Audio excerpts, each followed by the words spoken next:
আগামী কিস্তি মানে 17তম কিস্তির টাকা দেওয়ার পালা। তো 17তম কিস্তির টাকা দেওয়ার যে পিরিয়ড, সেই পিরিয়ড কিন্তু অলরেডি শুরু হয়ে গেছে।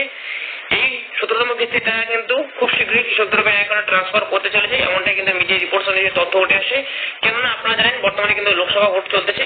তো ভোটের মুখে কিন্তু কৃষকদের ব্যাংক অ্যাকাউন্টে টাকা পাঠালে রানিং কেন্দ্রীয় সরকার তথা বিজেপি সরকার কিন্তু এক্সট্রা একটা ফায়দা পেতে পারে, এমনটাই কিন্তু একটি আপডেট উঠে আসে যে সেই হিসেবে এই চলতি ভোট চলাকালীন কৃষকদের ব্যাংক অ্যাকাউন্টে টাকা ঢুকতে পারে। তো এর কতটা সত্যতা রয়েছে, আপনাদের ব্যাংক অ্যাকাউন্টে তাহলে 17তম কিস্তির টাকা কত তারিখে কোন মাসে ঢুকতে পারে, বিস্তারিত তথ্য আজকের ভিডিওতে প্রমাণ সহকারে জানিয়ে দিব। তাই আশা করছি অবশ্যই ভিডিওটি কন্টিনিউ করেন, সম্পূর্ণ ভিডিওটা দেখলে সম্পূর্ণ ব্যাপারটা। তো এই যে বন্ধুরা, বর্তমানে আমরা কিন্তু পিএম কিষাণ সম্মান নিধি প্রকল্পের যে অফিসিয়াল ওয়েবসাইট রয়েছে, সেই অফিসিয়াল ওয়েবসাইটে রয়েছে। যেখানে এসে আপনি যদি একটু জাস্ট নিচের দিকে স্ক্রল ডাউন করেন, তাহলে কিন্তু পিএম কিষাণ প্রকল্পের যে পিরিয়ড ওয়াইজ যে পেমেন্টের ডিটেলস, সেটা কিন্তু আপনারা এই জায়গায় লক্ষ্য করতে পারবেন। যেমনটা আপনি দেখতে পাচ্ছেন, এখানে কিন্তু পিরিয়ড ওয়াইজ পেমেন্ট ডিটেলস গুলো দেওয়া রয়েছে। আপনারা জানেন যে পিএম কিষাণ প্রকল্পের কিন্তু বছরে 3টি কিস্তিতে 2000 টাকা করে সর্বমোট কৃষকদের ব্যাংক অ্যাকাউন্টে 6000 টাকা ট্রান্সফার করা হয়। তো প্রতিটি কিস্তির টাকা দেওয়ার যে পিরিয়ড, সেই পিরিয়ড গুলো কিন্তু এখানে হোয়াটসঅ্যাপ একদম আপনারা লাইভ দেখতে পাবেন বন্ধুরা।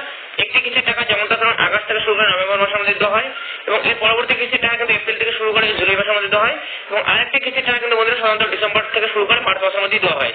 তো এখন কথা হচ্ছে, দেখুন গোটা দেশের কৃষকরা পিএম কিষাণ প্রকল্পের যে গত যে 16তম কিস্তির টাকাটা পেয়েছিল, সেই কিস্তি যে টাকা দেওয়ার পিরিয়ড, সেই পিরিয়ড কিন্তু ছিল ডিসেম্বর থেকে শুরু করে মার্চ মাসের মধ্যে।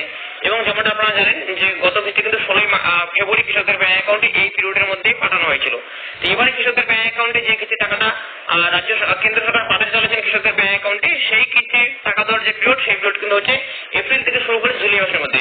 অর্থাৎ এই এপ্রিল থেকে শুরু করে জুলাই মাসের মধ্যেই কৃষকদের ব্যাংক অ্যাকাউন্টে পিএম কিষাণ প্রকল্পের আগামী কিস্তি মানে 17তম কিস্তির 2000 টাকা করে ঢুকে যাবে। এবার কথা হচ্ছে বন্ধুরা, দেখুন অলরেডি কিন্তু এপ্রিল মাস শেষের দিকে, তারপরে কিন্তু মে মাস পড়ে যাবে। এই মে মাসের মধ্যে আশা করা যাচ্ছে কৃষকদের ব্যাংক অ্যাকাউন্টে কিন্তু পিএম কিষাণ প্রকল্পের টাকা ঢুকে যাবে। তো এই ক্ষেত্রে বন্ধুরা, আপনারা জানেন বর্তমানে যেহেতু একটা ভোট চলতেছে, লোকসভা ভোট, সেক্ষেত্রে কিন্তু অনেকে আপনারা কমেন্ট করেছিলেন যে ভোট চলাকালীন পিএম কিষাণ প্রকল্পের টাকা না ঢুকতে পারে। কেননা নির্বাচন কমিশন থেকে জানিয়ে দেওয়া হয় যে কোনো রাজ্য বা কোনো দেশে যখন কোনো একটি ভোট ডিক্লেয়ার করা হয়, তারপরে কোনো প্রকল্পের টাকা ট্রান্সফার করা হবে না। দেখুন বন্ধুরা, আপনাদের ক্লিয়ার করে দিই, তেমনটা কিন্তু একদমই নেই। কোনো রাজ্যে কিংবা কোনো দেশে যখন কোনো ভোট ডিক্লেয়ার করা হয়, তখন কিন্তু নির্বাচন কমিশন শুধুমাত্র নতুন কোনো প্রকল্প দেখিয়ে আপনারা কোনো ভোটের প্রচার করতে পারবেন না, এই ব্যাপারগুলো বলে দেয়। কোনো চলতি প্রকল্পের কিন্তু কোনো রকম টাকা পাঠাতে অসুবিধা নেই। যেমনটা আপনারা জানেন রাজ্য সরকারের যে কিছুদিন আগে লক্ষ্মী ভান্ডার প্রকল্পের টাকা ঢুকলো, বিধবা ভাতা কিংবা বার্ধক্য ভাতা প্রকল্পের টাকাগুলো কিন্তু ঢুকে গিয়েছিল। সেক্ষেত্রে এই প্রকল্পের টাকা কৃষকদের ব্যাংক অ্যাকাউন্টে ঢুকতে কিন্তু কোনো রকম অসুবিধা নেই। তবে মিডিয়া রিপোর্টস অনুযায়ী এখন যেটা জানা যাচ্ছে যে পিএম কিষাণ প্রকল্পের টাকা দেওয়ার যে প্রসেস, সেটা কিন্তু এখন অবধি শুরু হয়নি। এক্ষেত্রে বোঝা যাচ্ছে যে টাকা পেতে একটু লেট হতে পারে, তবে ভোটের মুখে আপনাদের ব্যাংক অ্যাকাউন্টে টাকা ঢুকতেই পারে, এমনটা কিছু একটা মিডিয়া রিপোর্ট থেকে রিপোর্ট উঠে এসেছিল। এর যদি কোন রকম আরো কোনো অফিসিয়ালি আপডেট আসে, তাহলে সঙ্গে সঙ্গে আমি আপনাদের ভিডিও বানিয়ে ইনফর্ম করে দেবো। এবার কথা হচ্ছে আপনারা কোন কোন কৃষকরা টাকা পাবেন কিনা সেটা একটু চেক করে নিন।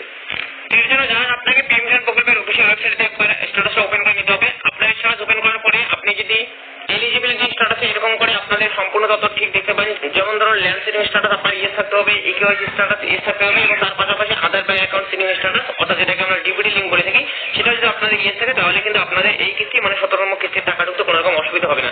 তো অবশ্যই আপনি স্ট্যাটাস চেক করে দেখুন আপনাদের এই সমস্ত তথ্য ঠিক আছে কিনা। যদি কোনো গন্ডগোল থেকে থাকে, সেক্ষেত্রে অবশ্যই আপনাকে কৃষি অফিসে গিয়ে এই সমস্ত তথ্য ঠিক করতে হবে। তো ভিডিওতে এটাই আমাদের ছিল।